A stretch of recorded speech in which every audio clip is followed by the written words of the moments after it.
Good morning, कैसे हैं आप लोग। मैं रवि और ये जगह है ओनली स्टडी प्लेस, जहाँ सिर्फ पढ़ाई की बातें होती हैं। आज के सेशन में हम CUET के मोस्ट इम्पॉर्टेंट 25 क्वेश्चंस लाए हैं। इसी पैटर्न पे मैं बार बार बोल रहा हूँ, ये क्वेश्चंस आ रहे हैं।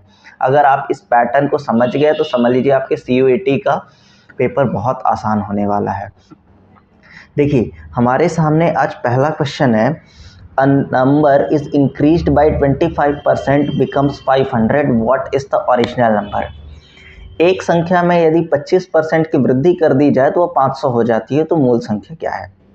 देखिए, मान लीजिए कि कोई संख्या थी मेरे पास 100 यूनिट, मेरे पास कोई संख्या थी 100 यूनिट, ठीक। अब बोला कि इसमें 25% बढ़ा दिया गया, तो 25% बढ़ा देने का मतलब अब ये हो जाएगा कितना, 125 यूनिट। और 125 यूनिट की जो वैल्यू है वो कितना दे के रखा है, 500। तो आपसे कह रहा है मूल संख्या मतलब 100 यूनिट कितना था। तो अगर यूनिटरी मेथड से सॉल्व करें तो अगर 125 यूनिट 500 है तो एक यूनिट कितना हो जाएगा, तो आप बोलेंगे कि सर एक यूनिट हो जाएगा 500 बाई 125। तो मैंने कहा 100 यूनिट कितना हो जाएगा, तो आप बोलेंगे सर 100 यूनिट हो जाएगा 500 बाई 125 मल्टीप्लाई 100। इसी को सॉल्व कर दीजिए, आपका आंसर आ जाएगा। 25 से कट करेंगे 5 टाइम्स में जाएगा, 25 से कट करेंगे 4 टाइम्स में जाएगा, और इसको 5 से कट करेंगे ये हो जाएगा 10 टाइम्स में। तो यहाँ से आपका आंसर बहुत ईजिली निकल जाएगा, 400 with in second. Question number next को समझते हैं।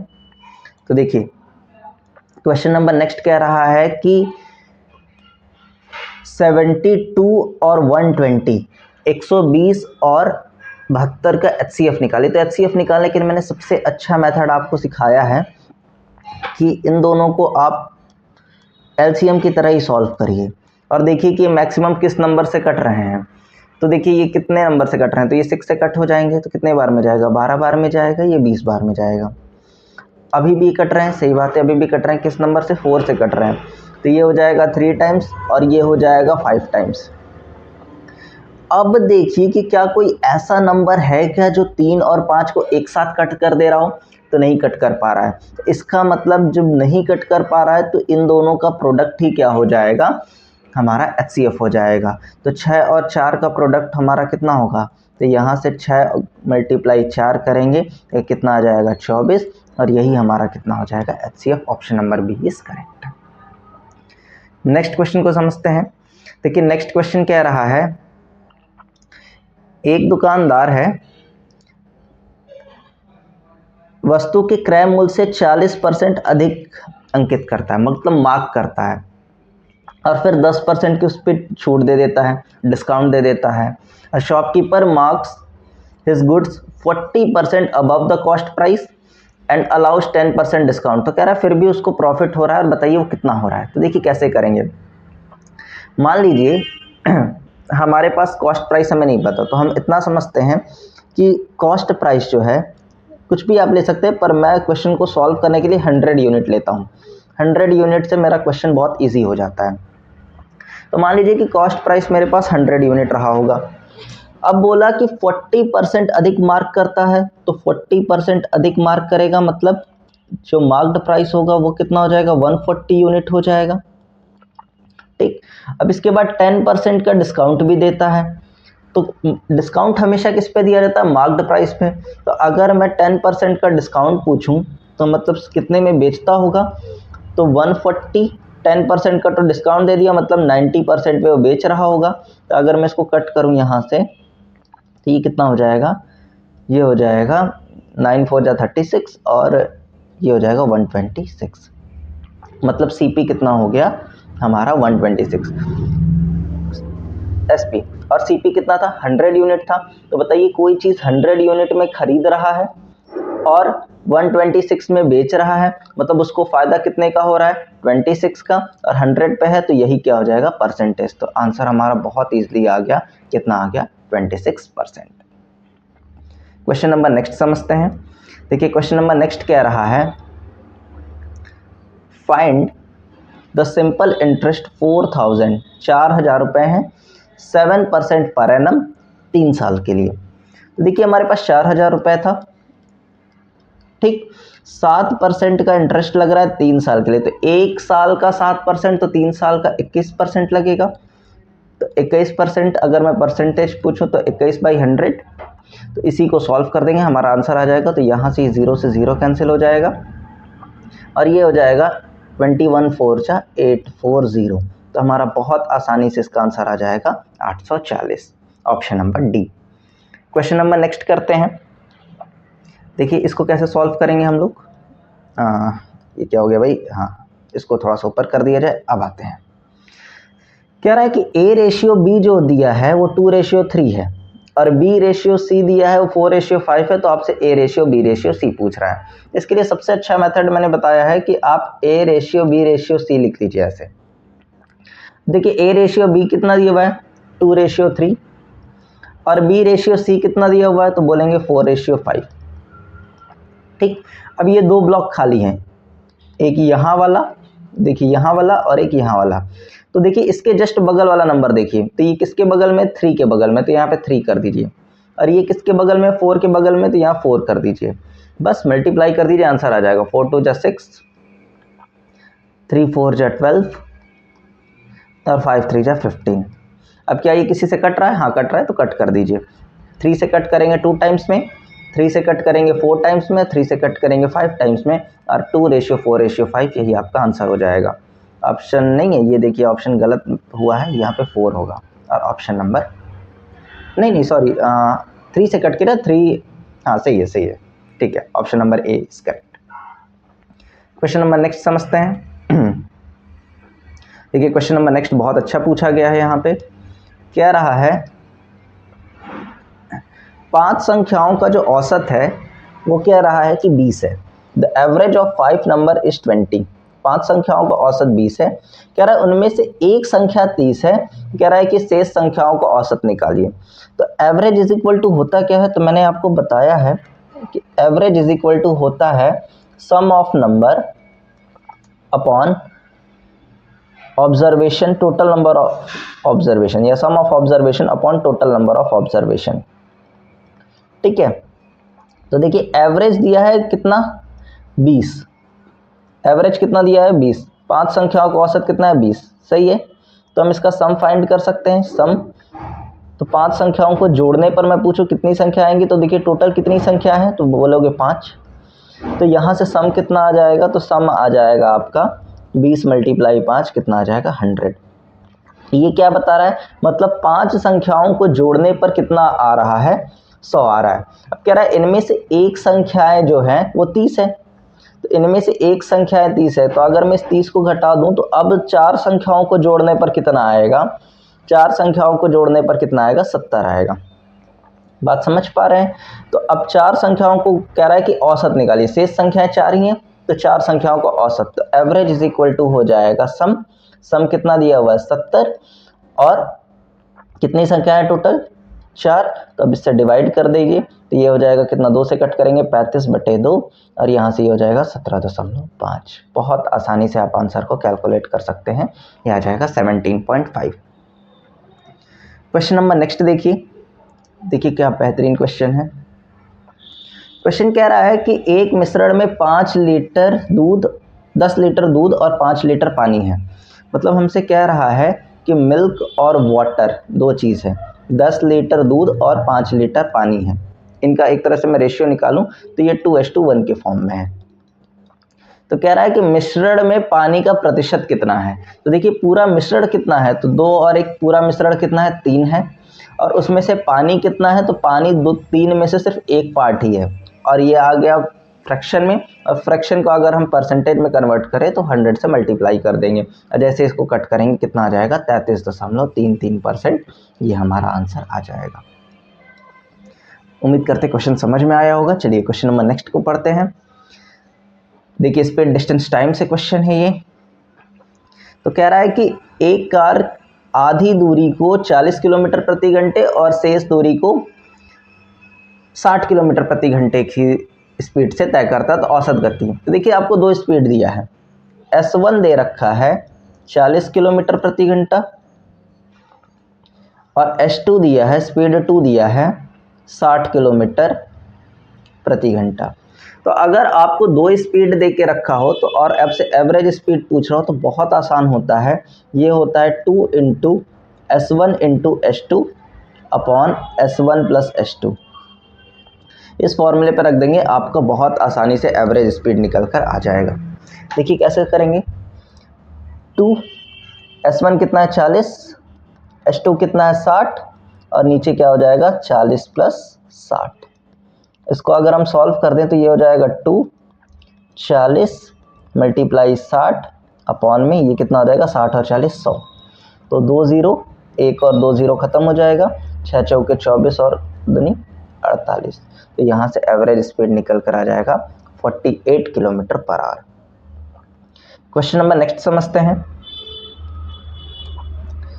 ये टाइम एंड वर्क से क्वेश्चन है। देखिए मैंने हर पार्ट से क्वेश्चन लिया है जहाँ से CUET आपसे अच्छे क्वेश्चंस पूछ सकता है। कह रहा है कि A किसी काम को 12 दिनों में कर सकता है। तो देखिए A है कोई जो किसी काम को 12 दिनों में कर सकता है। इसके बाद B उसी काम को 18 दिनों में कर सकता है। तो कोई B है जो उस काम को 18 दिनों में कर सकता है। तो कह रहा है कि वो 4 दिन 7 काम करते हैं, उसके बाद A चला जाता है, कुल कितने दिनों में कार्य पूरा होगा, जरा समझिए। तो अभी देखिए हमें पता करना है कि कुल काम कितना है। तो इन दोनों का जो एलसीएम होता है वही होता है टोटल काम। तो 12 और 18 का एलसीएम लेंगे तो कितना हो जाएगा 36 हो जाएगा, और ये जो 36 आया है यही हमारा टोटल काम है। तो अगर मैं पूछूं कि टोटल काम 36 है और 12 एक दिन में 12 काम करता है, तो टोटल काम 36 है और इस 36 काम को A 12 दिनों में ख़त्म कर लेता है। तो एक दिनों में कितना करेगा, तो ये 3 काम कर रहा होगा। टोटल काम 36 है और इसको 18 दिनों में ख़त्म कर लेता है, तो ये एक दिन में कितना काम कर रहा होगा, तो ये 2 काम कर रहा होगा। अब अगर हम देखें तो कह रहा है कि वो 4 दिनों तक 7 काम करते हैं। तो अगर मैं एक दिनों की बात करूं तो यहाँ से एक दिनों में A और B मिलकर कितना काम कर रहे हैं, 5 काम कर रहे हैं। तो अगर एक दिनों में 5 काम कर रहे हैं तो 4 दिनों में कितना काम करेंगे, तो 4 दिनों में करेंगे 5 मल्टीप्लाई 4, ये कितना हो जाएगा 20 काम करेंगे। सही बात है, मतलब 4 दिनों में ये 20 काम कर चुके हैं। अब बचा कितना है, 36 काम करना था, 20 हो चुका है, तो टोटल कितना बचा है, 16 काम और बचा है। लेकिन प्रॉब्लम ये है कि A चला जाता है, तो बचा कौन है, सिर्फ B बचा है। B एक दिन में 2 काम कर रहा है, तो 16 काम करने में कितना समय लेगा, तो B अगर एक दिन में 2 काम कर रहा है तो 16 काम करने में वो 8 दिन का समय लेगा। तो टोटल क्या हुआ, 8 दिन इसको इधर लगे। तो 4 दिन यहाँ लगा था, 8 दिन इधर लगा, तो टोटल जो समय लगा वो कितना दिन लगा, 12 दिन लगा। क्या बेहतरीन क्वेश्चन था। क्वेश्चन नंबर नेक्स्ट समझते हैं। क्या रहा है, देखिए कह रहा है कि किसी वस्तु का विक्रय मूल्य मतलब सेलिंग प्राइस जो है वो 500 रुपये है। सही बात है, सेलिंग प्राइस जो है वो कितना है, 500 रुपये है, और लाभ 25% का होता है। तो उसका क्रय मूल्य ज्ञात करिए। लाभ 25% का होता है तो क्रय मूल्य ज्ञात कीजिए। तो मान लीजिए कि कॉस्ट प्राइस जो था वो कितना था, 100 यूनिट था, ठीक, और 25% का लाभ हो रहा है, मतलब अगर मैं यूनिट में पूछूं तो ये 125 यूनिट होगा। भाई 100 यूनिट को ही वो 25% के लाभ पर बेच दिया, मतलब 125 यूनिट में बेचा होगा। तो 125 यूनिट अपने को दिया है 500 के बराबर, 125 यूनिट दिया है 500 के बराबर। तो आपसे कॉस्ट प्राइस पूछ रहा है, 100 यूनिट पूछ रहा है, यूनिटरी मेथड से सॉल्व कर दीजिए। यहाँ से 1 यूनिट किसके इक्वल हो जाएगा, तो आप बोलोगे 500 बटे 125। तो यहाँ से 100 यूनिट कितना हो जाएगा, तो 100 यूनिट हो जाएगा 500 बटे 125 मल्टीप्लाई 100। अब कट कर देंगे तो 25 से कट करिए 5 बार में जाएगा, 25 से कट करिए 2 बार में जाएगा, 5 से कट करिए यहाँ पे 4 बार में जाएगा, तो पूरा वैल्यू जो आ जाएगा वो कितना आ जाएगा, 400। बहुत आसानी से आप सॉल्व कर सकते हैं। तो ऑप्शन नंबर सी क्या हो जाएगा, करेक्ट हो जाएगा। चलिए क्वेश्चन नंबर नेक्स्ट देखते हैं। क्वेश्चन नंबर नेक्स्ट देखिए कितना बेहतरीन क्वेश्चन है और मैं कितने अच्छे तरीके से आपको समझा रहा हूँ। कह रहा है कि 2 व्यक्ति को वर्तमान आयु जो प्रेजेंट एज है वो 3:5 है। तो मान लीजिए ए और बी कोई 2 लोग हैं और इनकी प्रेजेंट एज जो है वो कितना है, 3:5 है, ठीक। 10 वर्ष बाद ये 5:7 हो जाते हैं। ध्यान से देखिए, 10 वर्ष बाद 5:7 हो जाते हैं। तो देखिए अगर मैं देखा जाए तो यूनिट में देखा जाए तो यहाँ पे 2 यूनिट बढ़ा है, 5 से 7 हुआ, 3 से 5 हुआ है। और ईयर में देखा जाए तो 10 वर्ष बढ़ा है। तो हम कह सकते हैं कि 2 यूनिट जो होगा वो किसके इक्वल होगा, 10 वर्ष के होगा, 10 ईयर्स के। तो 1 यूनिट कितना हो जाएगा, तो 1 यूनिट जो हो जाएगा वो हमारा हो जाएगा 5 ईयर्स के, 5 ईयर्स। अब उनकी वर्तमान आयु पूछ रहा था, वर्तमान तो ये 3 यूनिट था ए, और बी 5 यूनिट था। तो 3 यूनिट जो हो जाएगा वो कितना हो जाएगा, यूनिटरी मेथड से सॉल्व करेंगे तो 3 कितना हो जाएगा, 15 ईयर्स। 15 में लगता है एक ही ऑप्शन में है, तो सीधी सी बात है दूसरा कितना आएगा, 25 ईयर आएगा। 5 यूनिट 25 ईयर। तो यहीं से आप आंसर को टिक करके आगे बढ़ सकते हैं। क्वेश्चन नंबर नेक्स्ट समझिए। देखिए क्वेश्चन कह रहा है कि 120 मीटर लंबी ट्रेन 6 सेकंड में एक खंबे को पार कर लेती है, तो उसकी गति क्या होगी। लेकिन गति यहाँ पे दिया है मीटर पर सेकंड में नहीं, किलोमीटर पर आवर में दिया है। तो देखिए इस तरह के क्वेश्चंस को हम कैसे सॉल्व करेंगे। तो कह रहा है कि 120 मीटर लंबी ट्रेन है। देखिए इसके लिए जस्ट फॉर्मूला होता है, देखिए स्पीड निकालने के लिए क्या होता है कि जब जो डिस्टेंस होता है वो ट्रेन की लंबाई हमारा डिस्टेंस का काम करता है, तो speed is equal to distance upon time होता है।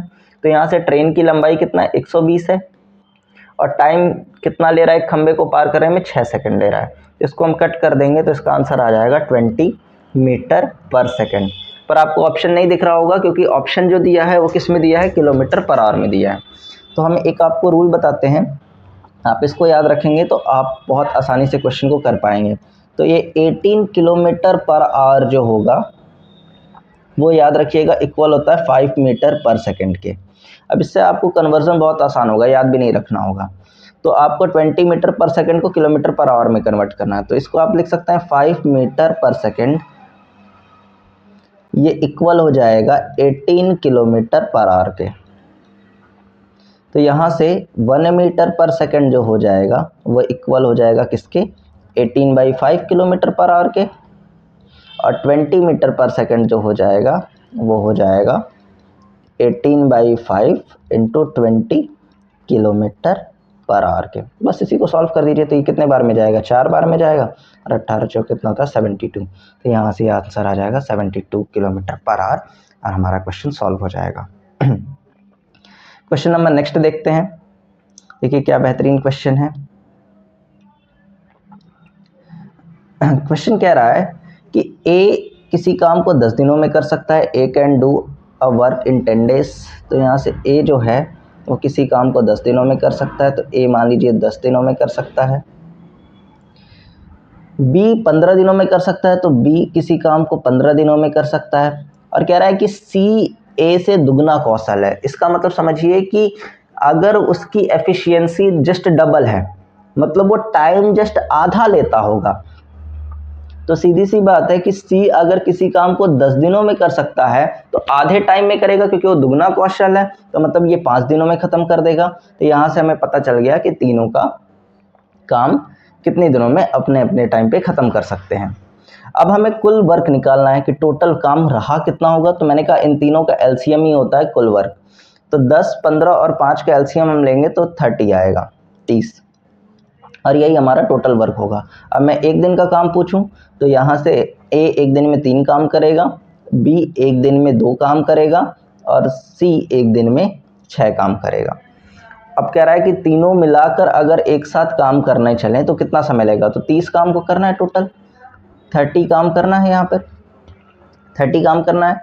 और यहाँ पर देखिए ए एक दिन में 3, 2 5 और 11, 6 5 11। यहाँ पे ऑप्शन से कि गलत दिया हुआ है, तीनों मिलकर कितने दिनों में कार्य को पूरा कर देंगे। तो यहाँ से आप सॉल्व करेंगे तो ये आ जाएगा 11 2 22, 8/11, जो कि ऑप्शंस नहीं है। हमारे टाइपिस्ट महोदय ने गलती किया है, यहाँ पर किसी और क्वेश्चन का ऑप्शन किसी और में दे दिया है। तो इसका आंसर आपका ये हो जाएगा। ठीक है, चलिए क्वेश्चन नंबर नेक्स्ट। कभी कभी हमारे टाइपिस्ट महोदय को लगता है कि कुछ इनाम दे दिया जाए, पर क्या करें, गलतियाँ हो जाती हैं, हर कोई इंसान है। चलिए क्वेश्चन नंबर नेक्स्ट देखते हैं। बेहतरीन क्वेश्चन है। कह रहा है कि 10 संख्याओं का औसत 15 है। देखिए 10 संख्याओं का औसत 15 है, तो देखिए अगर आपको संख्याएं दिया हो और औसत दिया हो तो आप इनका सम निकाल लीजिए कि 10 संख्याओं को जोड़ने पर कितना आएगा। तो इसका बस मल्टीप्लाई कर दीजिए, तो यहाँ से 15 गुणे 10 कर देंगे आप, तो यहाँ से आपको वैल्यू मिल जाएगी 150। मतलब 10 संख्याओं को जोड़ने पर आ रहा होगा 150। ठीक है। अब कह रहा है कि एक संख्या 25 से बदलने पर नया औसत 16 हो जाता है। तो कह रहा है कि एक संख्या को 25 से बदल दिया जाता है तो नया औसत जो होता है वो 16 हो जाता है। देखिए क्या बात है। तो अगर मैं सम पूछूं, ध्यान से देखिए, नया औसत कितना हो जाता है 16, और कोई संख्या है जिसको 25 से बदल गया, मतलब अभी संख्याएं जो थी हमारे पास 10 ही थी, तो यहाँ से हम सॉल्व करेंगे तो ये कितना हो जाएगा 160 हो जाएगा। ध्यान से देखिए 160 हो जाएगा। ध्यान से देखिए अब हुआ क्या कि इसमें जो था 25 था, ठीक है, इस वाले में एक संख्या 25 रहा होगा, लेकिन इसमें क्या है कोई दूसरी संख्या रही होगी, मतलब सीधी सी बात है बड़ा रहा होगा कोई नंबर, ठीक है, तभी तो ये नंबर बढ़ गया है 160 हो गया है। 10 का क्या हो गया डिफरेंस आ गया। ध्यान से देखिए 10 कितना आ गया डिफरेंस आ गया। तो कह रहा है कि बदली गई संख्या क्या थी। ध्यान से देखिए बदली गई संख्या क्या थी। तो देखिए 10 बड़ा है तो इसका मतलब इनका जो डिफरेंस है वही बदला गया होगा। तो इसका मतलब क्या है कि 15 वाला जो नंबर रहा होगा, ध्यान से देखिए 15 जो रहा होगा उसी को बदल दिया गया है, और यहाँ पे बदली गई नई संख्या कितनी आ जाएगी 15 आ जाएगी। क्वेश्चन नंबर नेक्स्ट समझते हैं।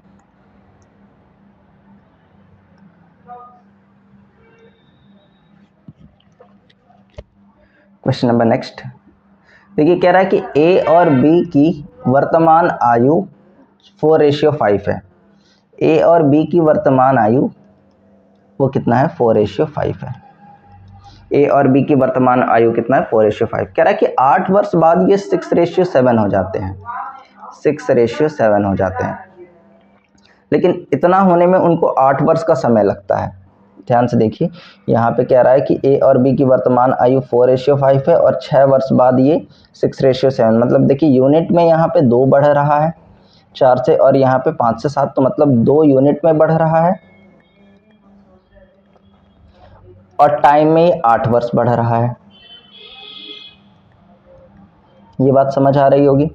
तो कह रहा है उनकी वर्तमान आयु, तो मैंने वही तरीके से बताया, एक यूनिट किसके इक्वल होगा, एक यूनिट हो जाएगा हमारा 4 वर्ष, एक यूनिट हमारा 4 वर्ष हो जाएगा। तो मुझे बताइए 4 यूनिट किसके इक्वल हो जाएगा, तो यहाँ से 4 यूनिट हो जाएगा 16 वर्ष, 16 वर्ष। तो यहाँ से एक ही ऑप्शन है 16 और 20 वाला, सीधी सी बात है 16 और 20 हमारा आंसर हो जाएगा। क्वेश्चन नंबर नेक्स्ट समझते हैं। देखिए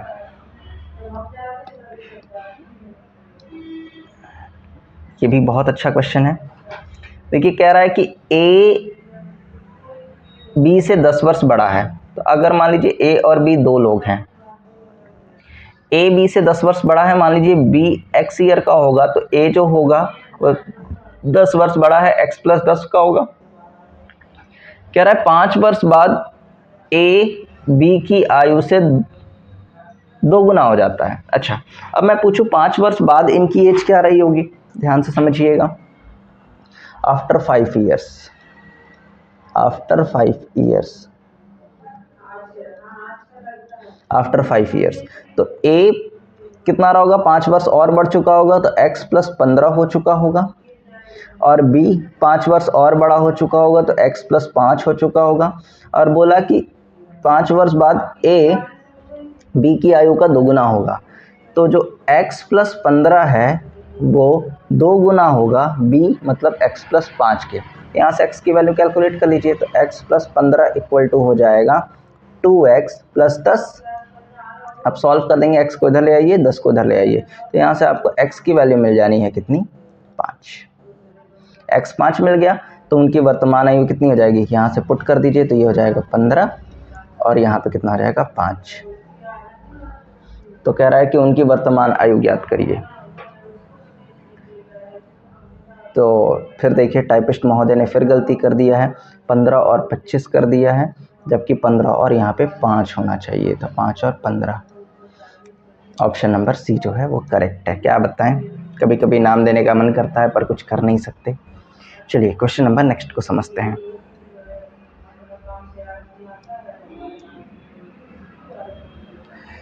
कह रहा है कि ए और बी के वर्तमान आयु, देखिए एक और क्वेश्चन इसी टाइप का है कि ए और बी के वर्तमान आयु का अनुपात, देखिए आयु वाले क्वेश्चन बहुत पूछे जाते हैं। ए और बी के वर्तमान आयु का अनुपात 3:4 है और 8 वर्ष बाद ये 5:6 हो जाते हैं। सही बात है। तो देखिए यहाँ पे 2 बढ़ा, यहाँ पे 2 बढ़ा, तो 2 यूनिट बढ़ा है और वर्ष में कितना बढ़ा है, 8 वर्ष। 8 वर्ष तो 1 यूनिट किसके इक्वल हो जाएगा, तो 1 यूनिट हमारा हो जाएगा 4 वर्ष के।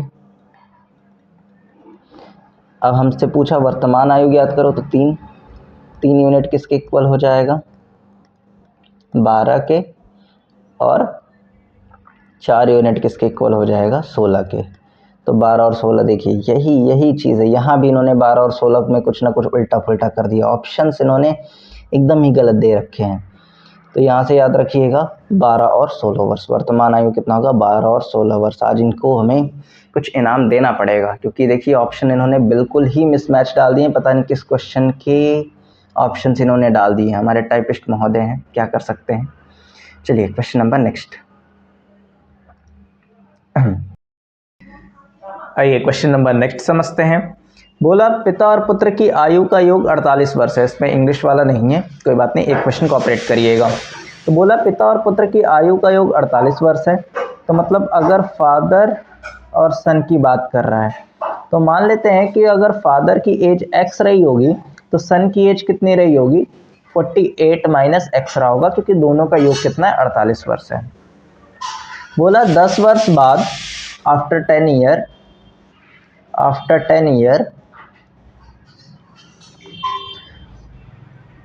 अगर आफ्टर 10 ईयर की बात करें तो यहाँ से फादर कितने का हो जाएगा, x + 10, और उसका जो सन है वो कितने का हो जाएगा, तो ये हो जाएगा 48 में 10 ऐड कर दे तो ये हो जाएगा 58 माइनस का x हो जाएगा।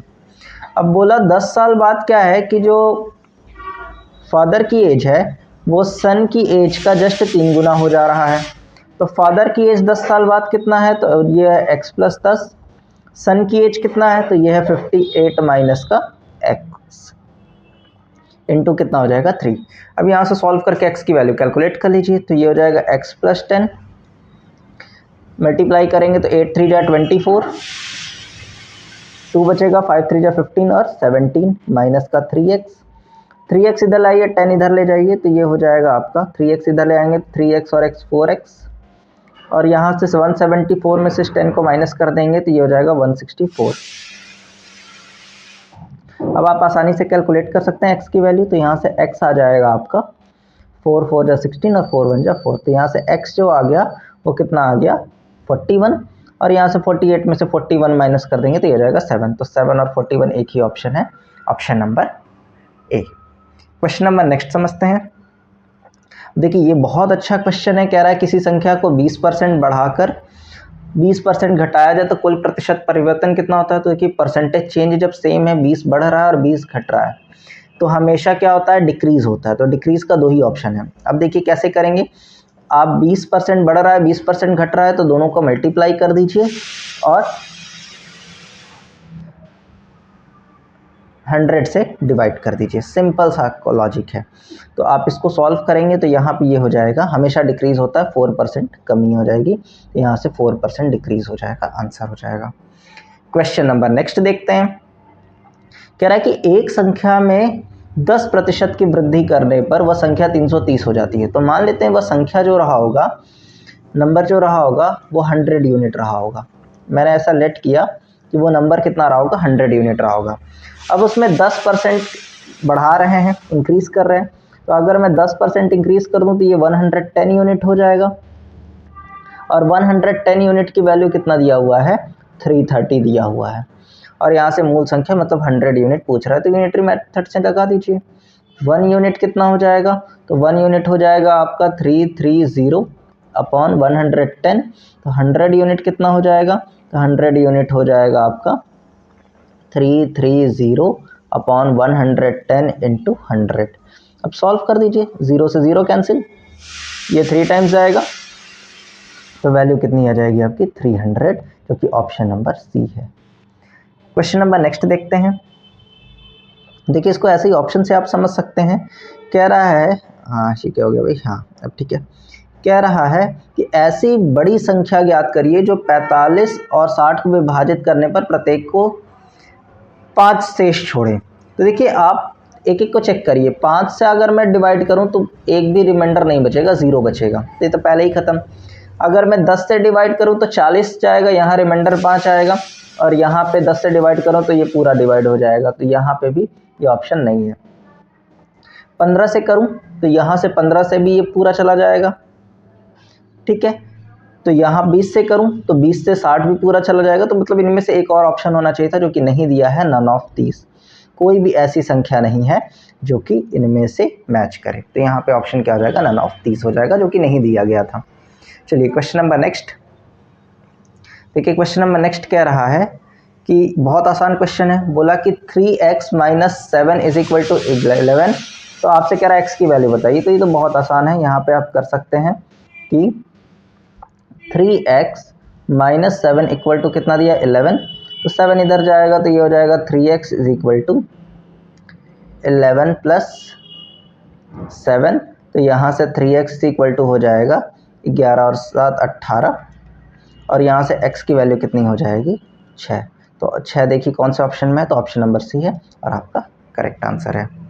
क्वेश्चन नंबर नेक्स्ट देखिए, एक और क्वेश्चन यहाँ से बोला कि x square - 9 is equal to 0। तो x स्क्वायर 9 को हम लिख सकते हैं 3 का square is equal to 0, x का मान निकालना है। तो देखिए हम इसको लिख सकते हैं a square minus b square है, तो a प्लस b, और ये हो जाएगा a माइनस का b इक्वल टू 0। तो एक बार x प्लस 3 को 0 के इक्वल करिए, तो यहाँ से x की वैल्यू मिल जाएगी -3, और एक बार x - 3 को 0 के इक्वल करिए, तो यहाँ से x की वैल्यू मिल जाएगी 3, और यहाँ पर आपका आंसर हो जाएगा 3 और -3, जो कि ऑप्शन नंबर सी है। बहुत लोग +3 करके चले आएंगे, ध्यान रखिएगा इस क्वेश्चन में 3 और -3 आंसर होगा। क्वेश्चन नंबर नेक्स्ट देखते हैं। देखिए यहाँ पर इस बार अलग अलग है तो वो फॉर्मूला यूज़ नहीं करेंगे। देखिए परसेंटेज चेंज का फॉर्मूला कह रहा है कि 25% बढ़ाया जा रहा है और 20% घटाया जा रहा है। तो देखिए इक्वल परसेंटेज चेंज, तो इसके लिए एक फॉर्मूला यूज़ होता है, जब बढ़ता है तो उसके लिए +x, घटने के लिए -y कर देते हैं। याद रखिएगा +-y, अगर दोनों बढ़ रहा है तो दोनों प्लस में, +-x इंटू y/100। ये परसेंटेज चेंज का फॉर्मूला होता है। अगर बढ़ रहा है तो वो प्लस में रहेगा और घट रहा है तो माइनस में रहेगा। तो देखिए 25 बढ़ रहा है तो 25 प्लस में हो जाएगा, 20 घट रहा है तो 20 माइनस में कर दीजिए, प्लस x जो था मतलब 25 बढ़ रहा था प्लस में रहेगा, y जो था 20 घट रहा था तो वो माइनस हो जाएगा, अपॉन में 100। यही सॉल्व कर देंगे तो आपको आसानी से परसेंटेज चेंज मिल जाएगा। तो 25 में से 20 घटा देंगे, यहाँ बचेगा 5, और इसको सॉल्व करेंगे तो ये हो जाएगा 20×5 = 100, और यहाँ से कर देंगे तो 25, तो यहाँ से हो जाएगा +-5। अब देखिए 0, तो 0 का मतलब होता है कोई भी चेंजेस नहीं आ रहा है। ऑप्शन नंबर ए करेक्ट हो जाएगा, नो चेंज। अब लास्ट क्वेश्चन को देखते हैं। लास्ट क्वेश्चन हमारे पास है 2x square - 8 is equal to 0। तो देखिए इसको सॉल्व करेंगे तो यहाँ से ये वैल्यू मिल जाएगी 2x स्क्वायर - 8 इक्वल टू 0। तो यहाँ पे पहले 2 कॉमन ले लीजिए, तो क्या बचेगा x स्क्वायर -4 इक्वल टू 0। ये हो गया। अब 2 इधर जाएगा 0 हो जाएगा, तो मैं लिख सकता हूँ x स्क्वायर, इस 4 का लिख सकता हूँ 2 का स्क्वायर इज इक्वल टू 0। तो ये हो जाएगा x प्लस 2, और ये हो जाएगा x माइनस का 2 इक्वल टू 0। एक बार आप x प्लस 2 को 0 के इक्वल कर दीजिए, तो ये हो जाएगा x इज इक्वल टू -2, पहली वैल्यू, और एक बार आप x - 2 को 0 के इक्वल कर दीजिए तो x की वैल्यू आ जाएगी 2।